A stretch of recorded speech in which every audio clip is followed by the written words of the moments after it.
Good morning, all of you. This is our session 2 of computer network. In our previous session, I have given you the introduction of computer network, where basically we have discussed about the network, its goal, its need, its advantage, and so many other things. Today we will discuss about some basic things and switching techniques. Now, the very first thing are some terminologies, some terms that we are going to use in the field of network. The very first is nodes. See, whenever in a network any computer is connected, that computer will be called as a node or a workstation. So if a computer is in a network, it means it is called as a node. Then next thing is the server.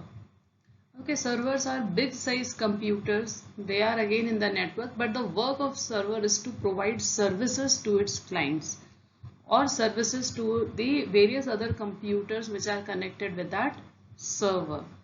When we talk about servers, there are two types of server. First is your dedicated server and second one is your non-dedicated server. Dedicated server.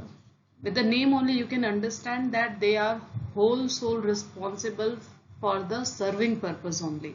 It means we have created a server which is only going to serve its client. 100% its work will be to serving their clients. Then that type of server is called as a dedicated server. For example, a server is there for storing of the information, so storing of the file. So it is completely created to store the files, and we are not doing any other work with that. So that time it will be called as, or it will be termed as, a dedicated server. Second one we are having is the non-dedicated server. Means a server or a computer which is working as a server as well as it is used for the other purpose also. So it will be not considered as a dedicated server. It is used for the multiple purpose. So that type of servers are called as non-dedicated server. Now next term is your NIC, network interface cards. See, now when we wanted to connect computers in a network, this is a specialized card which is installed inside your CPU cabinet, and this is basically responsible, or this is used for setting the network between various devices. This card is must. This card is called as NIC card. Okay. Then very first thing is your circuit switching. Now when we talk about circuit switching, with the name again you can understand that whenever we wanted to send any information from source till destination, so a circuit is established first, or you can say a dedicated path is established first between the source and the destination. Okay, so first from the source side, a request will be sent to the destination. Then the destination computer will send the acknowledgement that the dedicated path has been established and it is ready to receive the information. Then it will start sending the information from source to the destination. No doubt it is considered as the long process. The reason is because it is a bit time consuming process. The next important thing is, if you will understand this concept properly, then actually we are sending the information serially, so it will take time. So ultimately when we are sending the information via circuit switching, it is long time process. Okay, but the best part of this is when we are sending the once the network is established, once the path is established, then only that path is used for sending the information. Okay, then technique is your packet switching, most popular one, and this is what actually we are using the most. Okay, so in case of packet switching, as we have discussed in our previous session, that TCP IP protocols and all we are using now. So basically packet switching is that only. In this, when we wanted to send the information from source till destination, our messages will be divided into small packets, then via multiple channels or multiple mediums, then the information will be sent from the source till the destination.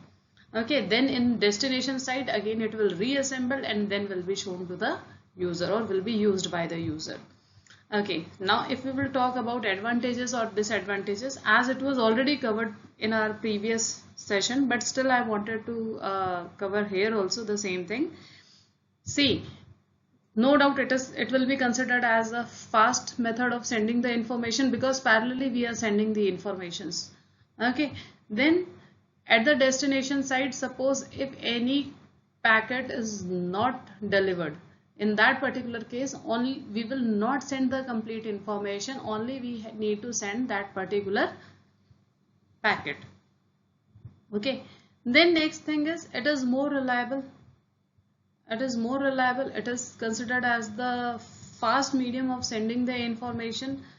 Okay, and then only one disadvantage we can say over there is like at destination all the packets will be sent in any order, or we can say it is unordered. So we need to order them first and then we need to assemble them. But remember one thing, that we are using packet switching more as compared to that of circuit switching. But if you will see the last line over here, packet switching is beneficial only for the small messages, but for the bursty data means large messages, circuit switching is better.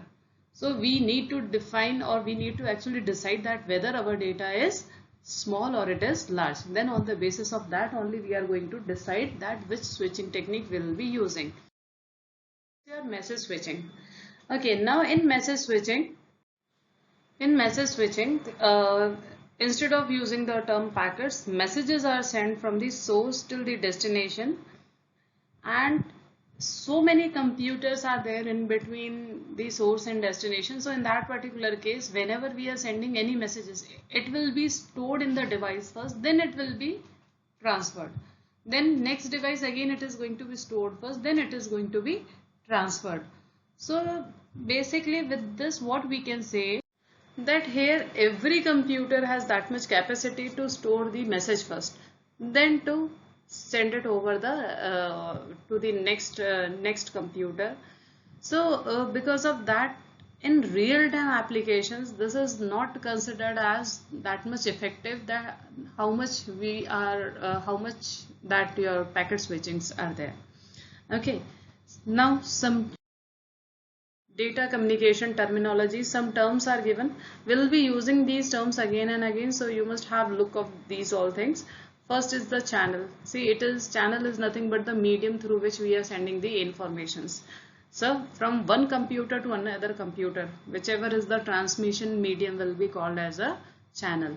Next is your data transfer rate. With the name only you can understand, it is nothing but the speed with which we are sending the information or the data in 1 second. Okay, and data over here is called as a bits. So how many bits we are sending in 1 second will be called as bits per second. Okay, then signal rate or baud rate or pulse rate or modulation rate. So many terms are there. It is again nothing but the number of signals that we can send in 1 second will be called as your signal rate. Next is bandwidth. Bandwidth are of two type, bandwidth in hertz and bandwidth in bits per second. With the name only you can understand. See, again these are the units.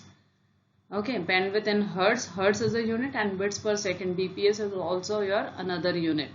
So with the name only you can understand that when we talk about bandwidth in hertz, it means the range of frequencies that we can have in a single unit, or how much your channel can allow. And when we talk about bandwidth in bits per second, it will be considered as bits per second that channels can accumulate or it can transfer. So this is how we are calculating that how much frequency we are able to deliver or how much bits we are able to deliver. I hope this session is clear to you. Thank you so much. God bless you.